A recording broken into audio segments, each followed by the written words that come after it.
జనం గవర్నర్ గారు నమ్మేస్తారా? ఏదో 100 కోట్లు తిన్న రాబందులాగా ఈరోజు ఏదో మూతి తుడుచుకొని అక్కడికి వెళ్తే మిమ్మల్ని నమ్ముతాడా?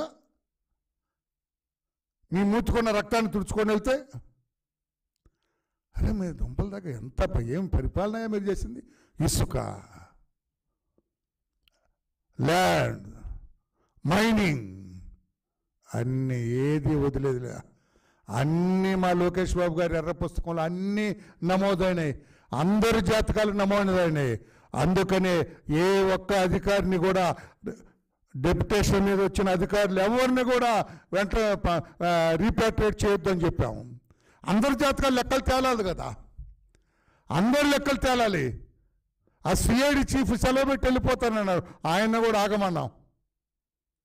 ఇంకొక ఆయన నేను వెళ్ళిపోతా మా మాతృ సంస్థకు అన్నారు, ఆగు, లెక్కలు తేలాలి కదా. లెక్కలు తెలుసుకోకుండా ఎక్కడికి వెళ్తారు?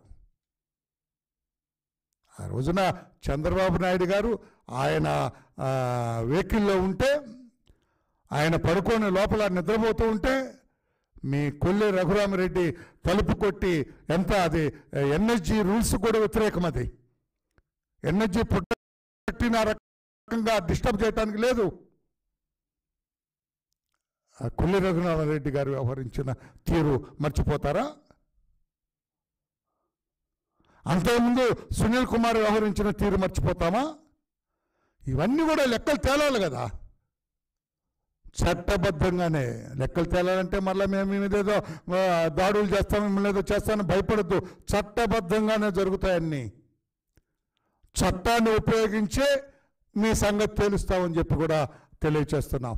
దీని గురించి నేను ఎక్కువ మాట్లాడదలుచుకోలేదు. ఈ రోజున జగన్మోహన్ రెడ్డి గారు మొన్న ప్రెస్లో మాట్లాడుతూ ఏదో కదిలిస్తే ఏడ్చేటట్లుగా ఏడు మొహం పెట్టుకొని గద్గద స్వరంతో మాట్లాడుతూ తానేమి తప్పు చేయలేదు, తప్పంతా తన బటన్ నొక్కిన వాళ్ళు నాకు ఓట్లేదు, జనం ఓట్లేదు. ఎందుకు ఓట్లేస్తారు? మీకు ఏం ఘనకార్యం చేశారని ఓట్లేస్తారు? ఏ ప్రజా సంక్షేమ కార్యక్రమం చేశారని ఓట్లేస్తారు? ఏ రాష్ట్రాన్ని అభివృద్ధి పథంలో నడిపించారని మీకు ఓట్లేస్తారు? సముచిత నిర్ణయం తీసుకొని చంద్రబాబు గారి కూటమిని గెలిపించి వాళ్ళ విఘ్నత చాటుకున్నారు ఓటర్లందరూ కూడా. వాళ్ళ సందర్భోచిత మా మనస్తత్వాన్ని చాటుకున్నారు ఓటర్లందరూ కూడా. వాళ్ళ అవగాహనతో వ్యవహరించారు ఓటర్లందరూ కూడా.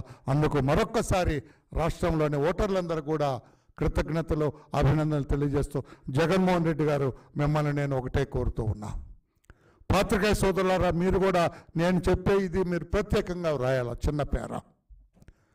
మీరు 5 సంవత్సరాలు మీ పైనున్న సిబిఐ దాఖలు చేసిన 11 ఛార్జ్షీట్లో ఒక్కరోజు కూడా కోర్టుకు అటెండ్ అవ్వలేదు. మీరు మీ ముఖ్యమంత్రిత్వాన్ని అడ్డు పెట్టుకొని నేను వస్తే ఎంతో ఖర్చు అయిపోతుంది, లేదా ల్యాండ్ ఆర్డర్ ప్రాబ్లం వస్తుందని కోర్టులను కూడా తప్పుదారి పట్టించి భయపెట్టి మీరు 5 సంవత్సరాలు కోర్టుకు రాలేదు.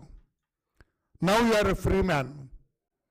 ఏ శాంతి భద్రతలు విఘాతం ఉండదు, రాష్ట్రానికి ఏ ఖర్చు ఉండదు, ఎవరు కూడా మీకు ఇబ్బంది పెట్టరు. మీరు ప్రతి శుక్రవారం కోర్టుకు అటెండ్ అవ్వాలా. నేను న్యాయస్థానాన్ని కూడా, సిబిఐ కోర్టును కూడా నేను విజ్ఞప్తి చేస్తూ ఉన్నా. ఆయన ఫ్రీగా ఉన్నాడు కనుక రోజువారీ విచారణ జరిపించండి. అక్కడే ఉంటారు హైదరాబాద్లోనే. ఆయన బ్రహ్మాండంగా లోటస్ పాండే కదా, లోటస్ పాండ్లో బ్రహ్మాండమైన బంగ్లా ఉంది ఆయనకి.